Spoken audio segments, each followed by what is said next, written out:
Well,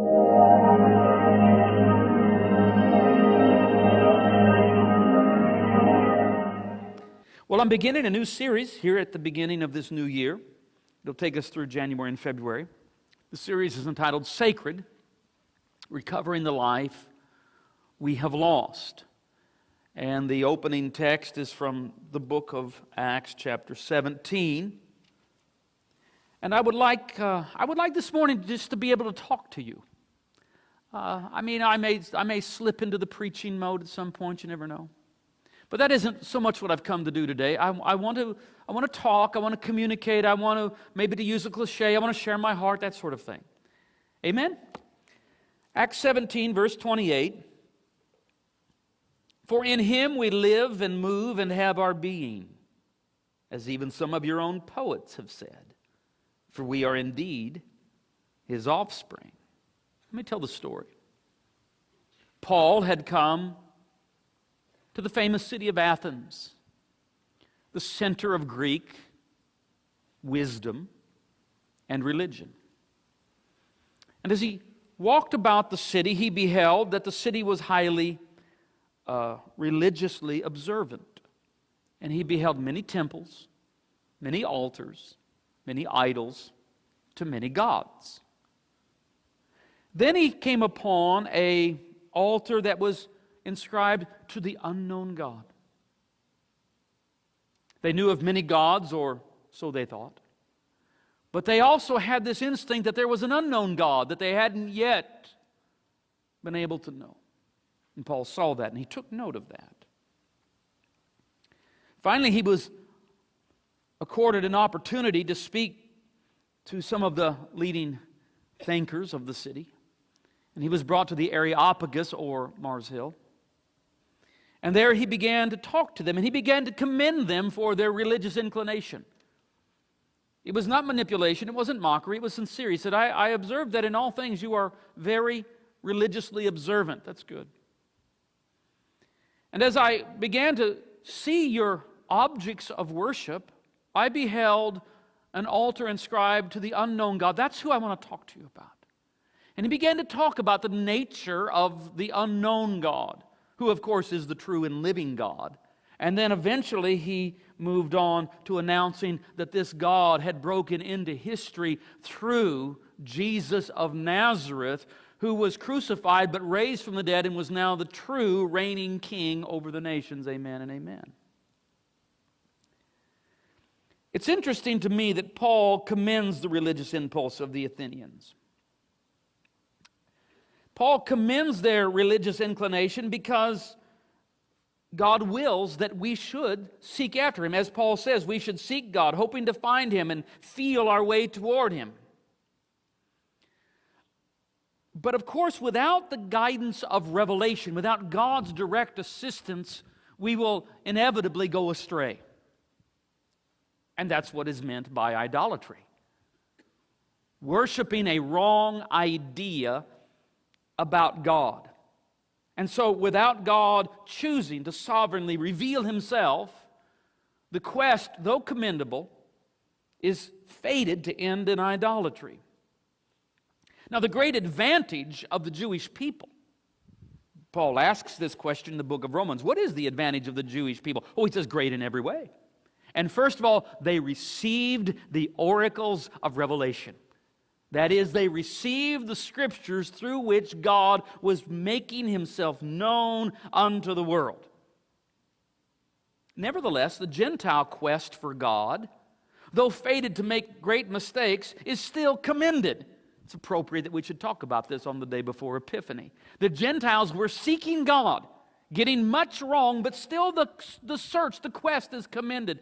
And Paul even quotes one of their Greek religious poets, Epimenides. Greek, he was a Cretan, he lived on the island of Crete 7 centuries before Christ. I'll tell you the story. And Paul quotes from a poem that he wrote, Hymn to Zeus. Because on the island of Crete, 7 centuries before Christ, there was a philosophical school that began to float the idea that, well, maybe God is dead. Maybe the idea of God is dead. Maybe God is dead. And this provoked Epimenides, this poet, who Paul also in the book of Titus calls a prophet. And he composed this, it's lengthy, but here's the short part of it.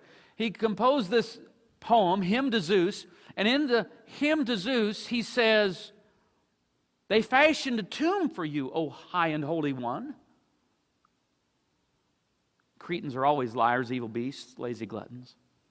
"But you are not dead. You live and abide forever. For in you we live and move and have our being." And then Paul quotes that there at Mars Hill before the Athenians. Epimenides believed that we live in a God-saturated world, that God is near, that God is here, that in Him we live and move and live out our lives. And Paul agreed and told them of the living God and Jesus Christ. So Paul worked with this inherent and commendable religious impulse of the people of Athens in order to direct them to the living God and to King Jesus. All right, so much for that. That was all a very long time ago. Whether we're talking about Epimenides 2,700 years ago or Paul 2,000 years ago, it's all a very long time ago. And I just want to say, this is why I want to start talking to you. I just want to say, the world has changed. The world of Epimenides, the world of Paul, the world of Athens,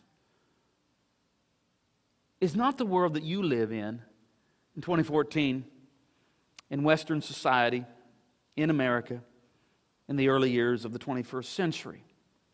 After modernity, after the two world wars, after Auschwitz and Hiroshima, the world has changed. Sometimes I feel we are living in the midst of how Tolkien described Middle Earth at the end of the Third Age from The Lord of the Rings. And I think Tolkien was also not just talking about Middle Earth, but was probably saying something about his experience of the late 20th century. Remember when he says, well, he has, one of the characters say, "The world has changed. I feel it in the water. I feel it in the earth. I smell it in the air. Much that once was is lost. For now few live who remember it." I feel like that's what we are living through. There was a time, and it was almost all of human history, there was a time when nearly the whole world felt this way about God and life. In Him we live and move and have our being. But that was before our day, before modernity, before secularism became the zeitgeist, the spirit of the age. Today, most people, though not atheists, most people are not atheists, but most people, though not atheists, feel that God is somehow absent or far away, or perhaps worst of all, irrelevant or optional. There's this sort of like, yeah, if you're into that sort of thing, I guess they still have the churches, don't they? So that God has become optional and largely irrelevant. 21st century Western culture no longer has the sense of a God-saturated world, which was the world that Epimenides knew, which was the world that Paul knew. It's not the world we know in Western society in the 21st century. Instead, we live in a secular world, a relatively new invention, but it's very powerful. And we have the sense in the secular age of God being far off. Collectively, we feel this as a kind of loss. Whether we identify what the problem is, there is, I believe, just collectively in the soul of the 21st century Western human person, we're missing something. Something is gone. We've lost something. The Western world in modernity is like a person haunted by a nagging feeling that something has been lost. That something is the sacred. Now, during January and February, what we're going to do is we're going to talk about what it is we've lost. We're going to talk about what we mean by the sacred, what it is as Christians we confess is sacred, and most of all, most importantly, about how we can recover it. How we can recover what we've lost, because we have lost something, but it's not hopeless. We can recover what we've lost. I'm talking about the sacred. And that's what we're going to do. I'm pretty passionate about it. We are going to work on recovering the sacred, but as soon as I say that, because I've been using the word secular as a great challenge to the time in which we live, and that what we need to do is recover the sacred, but as soon as I say that, I have these alarm bells going off in me, because I am afraid that someone will think that I'm making reference to the so-called culture wars. Don't misunderstand me. This is not a call to take up arms in the so-called culture wars. No, no, 1,000 times no. The culture war, by the way, just to give you a little quick synopsis, is mostly a debate about the nature of American civil religion. That is, the religion of lapel pins and God Bless America, and arguments about who should or who shouldn't pray at presidential inaugurations and stuff like that, all of which has virtually nothing to do with authentic Christianity that was born when this crucified Jew was buried and raised on the third day and became king of the nations. American civil religion has virtually nothing to do with authentic Christianity, although it borrows a lot of our terminology. Christian participation in what we might call the killing fields of the culture wars has done much to mar the beauty of our witness to Jesus Christ. It's made us ugly. I'm not interested in trying to force the sacred upon a secular culture. I have no interest in that. Because the kingdom of Christ is without coercion. We don't make people do things. We persuade as Christians by love, by witness, by spirit, by reason, by rhetoric, and if need be, by martyrdom, but never by force. So I'm not interested in trying to force the sacred upon a secular culture. I am passionately interested in helping the church recover the beauty of the sacred.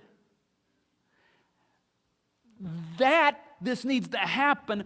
I'm starting to preach, I think. I present as my primary evidence that a lot of people have no idea what I'm even talking about within the church. If I say, we need to recover the beauty of the sacred, and they're like,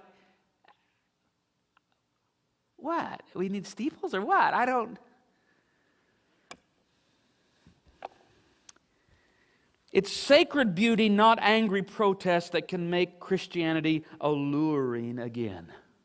See, we've used the tool of force, political pressure and other kinds of pressure, the pressure of shame, the pressure of protest, the pressure of politics, to try to make people be what we think they ought to be, and it's made us ugly. What we need to do is become alluring once again. We need to embody the beauty of Christ. It's sacred beauty, not angry protests, that can make Christianity alluring again. Maybe a story will help. And it comes from 1,000 years ago. I think it's a significant story. 1,000 years ago, Prince Vladimir, the pagan monarch of Kiev, was in search of a new faith to unite his realm. He was in the market for a new religion. And so he sent out delegations to examine the various options. They came back to Kiev and presented to Prince Vladimir their report. Some found religions that were dour and austere. Some found religions that were esoteric and abstract. And then the delegation which examined Christianity gave this report, and I quote, "We went to Constantinople And they led us to the place where they worshiped their God, and we knew not whether we were in heaven or earth. For earth has no such vision nor beauty. We do not know how to describe it. We only know that God dwells among men. We cannot forget that beauty. And Prince Vladimir said, I'll go with the beautiful one. And Christianity came to Russia. Now, like Prince Vladimir 1,000 years ago, there is a generation right now, searching for something spiritual. You may, when I talk about secularism is the zeitgeist, the spirit of the age, and yet right under the surface, there is this desperate search for spiritual things. So that, quote, spirituality, which is an unwieldy term and we're not sure what it means, and in some ways it's not that helpful of a term, but still, it's the way a secular culture identifies that they know they're missing something and they would like to find something to satisfy this deep yearning in their soul. So like Prince Vladimir 1,000 years ago, there is a generation presently searching for something spiritual, but it won't be the ugly Christianity of the culture wars or the cheap Christianity of American consumerism. They won't go for that, and neither should they. In the soulless wasteland of secularism, there are more searchers than you think. But many of them are turned off by a Christianity that they may have encountered on television, and it's just in the popular culture of America, that seems to reduce God to a tool. That is, to a thing to be made useful.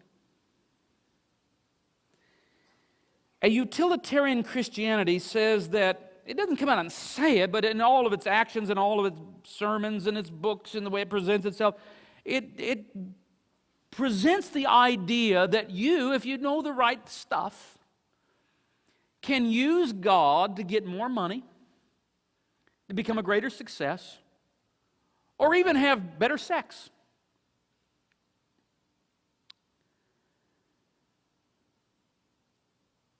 You have to have a shriveled soul to be taken in by that. Most, not all, because it flourishes, but most actually, especially those outside the faith, most are turned off by that. And so am I. Look, if all you're really interested in is, well, how can I get more money? And be a success. And that better sex thing, that sounds good too. Well, you can do all that without Jesus. That's basically what's offered by Mammon, Mars, and Aphrodite. The god of wealth, the god of war and success, the goddess of sex. Maybe I'll tell another story. This one doesn't come from 1,000 years ago, but from 10 years ago, and it's not about Prince Vladimir, but about Pastor Brian. 10 years ago, there was a prayer meeting of our young people, our youth, after Friday night church. And it had been going on for an hour or two before I decided to go just sit in. And I wanted to be unobtrusive. I didn't really want them to know I was there because I thought I might, influence it. So I kind of snuck in quietly and sat in the very back of the upper room. I didn't have anything to do with putting this service together. I just knew it was happening, and I was curious about it. So I went and I sat in the back. And when I walked in, I was very surprised. The youth had done this, and the upper room was filled with candles, crosses, incense, and icons. So what the heck? This was nothing like what I had experienced as Christianity.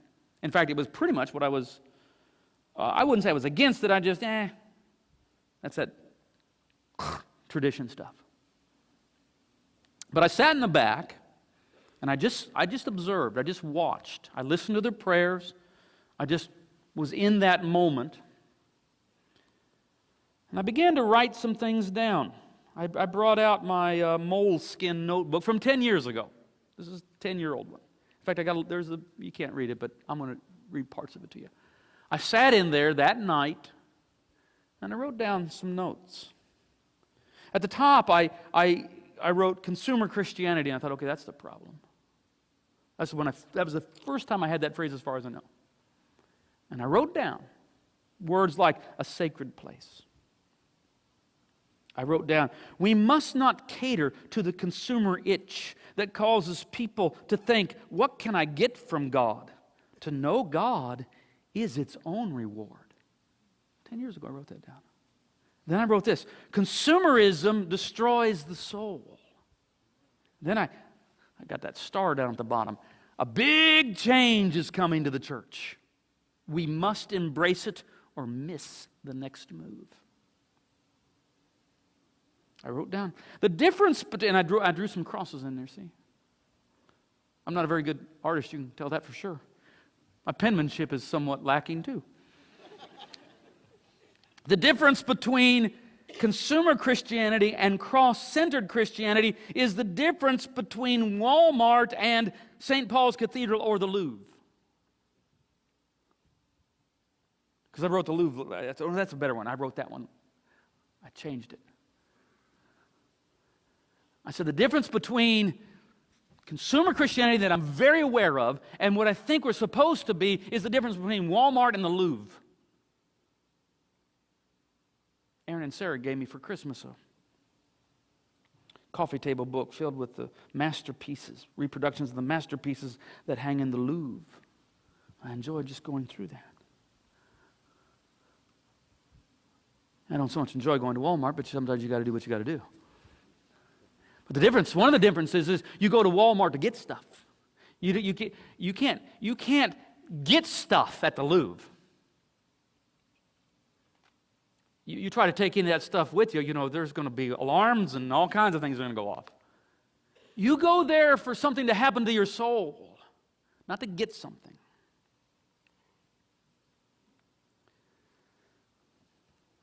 This is so prophetic.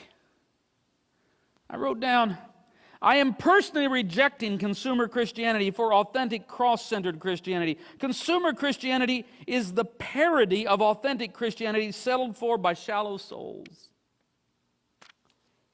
On the next page, I wrote this, Derek. I wrote down, Señor, Señor, let's overturn these tables, disconnect these cables. This place don't make sense to me anymore. Can you tell me what we're waiting for, Señor? I wrote that down. And then right here it is, right there. No more easy, cheesy, cotton candy Christianity. That's when that was born. And then all you have to do is turn one page. Now, the turning the page is a couple of days later, a few days later. You turn the page, Cross Ministry Eclectic Community Revolution. Gives me goosebumps. My children's generation, unlike my generation, I'm a baby boomer. I'm towards the end of the baby boomers, I'm one of the younger baby boomers, but I'm a baby boomer nonetheless. My children I don't know what they are. I don't know what they call them. We call them Caleb and Aaron and Philip, but anyway, they have a generation. My children's generation is deeply attracted to sacred symbols. They like these kind of symbols. They like these symbols. My generation didn't. We weren't into that. We rejected them. My children's generation, though, is attracted to sacred symbols because they have an instinct, and I believe it is a correct instinct, that these symbols represent. That's what symbols are about. The symbols are not the thing themselves. They represent something. And what they represent is what we've lost. It's not that we've lost the symbol, although we have. You can't solve the problem by just recovering the symbol, but recovering the symbol is an act that says we need to recover what the symbol represents, the sacred. See, there were people, the poet-prophet saw it early on. So in 1965, a poet says, disillusioned words like bullets bark as human gods aim for their mark and make everything from toy guns that spark to flesh-colored Christ that glow in the dark. It's easy to see without looking too far that not much is really sacred. But then the next generation comes along and says, well, help us. We want to find it. This other generation is more interested in faith as a beautiful mystery than a pragmatic utility. One more story. I put this story in this book. It was interesting because I hadn't dug this out for 10 years. I was thinking about this message, and I pulled out this old moleskin from 10 years ago, and as I thumbed through it, I was surprised how much were just these little notes to myself. That's what all this is. That ends up many years later in this book. This was the seeds for it, though. But I tell the story of a girl from our church in her teen years. Well, it was Debra Brennan, and Debra Claybrand now. And she'd gone on a mission trip to Spain. And part of their trip to Spain involved just some sightseeing. And they went and they saw the great Gothic cathedral there in Barcelona. And as she walked into, it was the first time, she's, an American girl growing up in American, Midwest. She'd never really seen a Gothic European cathedral. And so she walks into this cathedral, and she had a very surprising response. She didn't expect this to happen. And she wrote this down for me. She described what happened. She talks about coming into that, there's a picture of it, that is that cathedral in Barcelona. The ornate arcs caused my eyes to lift up as if into heaven. Which, by the way, it's interesting she would write that, because I don't know if she knew it, probably not, certainly as a teenager then. That's the entire purpose of the design of that kind of architecture. The architect said, we want to create a space so that when you walk in, you do this. And I've stood in those, because I like to visit those cathedrals when I'm in Europe, and I'll stand and I'll just watch people come in. And because it's a lot of tourists that are coming in, and they're not used to this. And they're not worshipers, they're just, tourists. A lot of Americans often. And you watch, they walk in and they go, and then their mouth kind of, because they've never seen anything like that. The ornate arcs caused my eyes to lift up as if into heaven, which was exactly what the architects meant to do. The soft afternoon sunlight poured in The soft afternoon sunlight poured in through the stained glass. Dust particles floated timelessly through the hazy light. The depiction of Christ crucified came into focus. I felt as though my soul had transcended the earth. I wanted nothing more than to fall on my knees and worship in this ancient, beautiful, and holy place. Hot tears fell down my face. This American teenager was so overwhelmed by an encounter with sacred beauty that she was moved to tears. Why? Well, having grown up in the soulless strip mall plastic culture of American suburbia and its ubiquitous pragmatism, she suddenly had a devastating encounter with what we've lost: holy mystery and sacred beauty. An encounter with something entirely other, a Gothic cathedral, produced astonishment. And the astonishment expressed itself in awe and tears. In the Barcelona cathedral, this young evangelical instinctively recognized, perhaps as a metaphor, that we have lost something we cannot really live without. We've lost mystery and beauty and the power they have to produce the kind of astonishment that naturally leads to worship. Sure, she knew about worship, but too much of what passes for worship today is merely a rally. Astonishment is replaced with manufactured enthusiasm. Hip, hip, hooray. But we need something more. Well, this is what the sacred is about. It's about when I'm talking about the sacred, I'm talking about an encounter with divine mystery and beauty. So that in my generation, here I am now in my 50s, and I've been preaching. I've been a pastor here since I was 22, but I preached my first sermon when I was 16, and been preaching regular since then. And my generation would say to me, make it practical. Make it practical. Give us something we can use. Make it practical. And I'm observant enough, though, that I realized that there was a shift. As another generation came up behind, they weren't saying that. They were saying, as it were, make it beautiful. They were saying, most of them don't have the vocabulary to say what they're feeling, but they're saying, help me find the sacred. I don't need another self-help tip. I can go to the bookstore for that. I can get online. I can go to Amazon.com and get, I can get that anywhere. Help me find the sacred. That's what we've lost, and that's what we ache for, whether we know it or not. And those that ache for it at least are ahead of those that don't even realize we've lost something. If my children and my grandchildren are going to find a vibrant Christianity in their generation, it's not going to be in a Walmart church peddling consumer Christianity. That's still popular, especially in the Bible Belt, but I speak as a prophet. Those days are numbered. Those days are numbered. They're numbered because baby boomers aren't going to live forever. And that style of faith where it's soulless pragmatism, here's how you can use God and get God to do what you want. We'll try to pass that on to the next generation. The next generation will say, no, thank you. And there's wisdom in that rejection. The hope for Christianity in the 21st century in Western culture is to recover the sacred. That's the life that we've lost.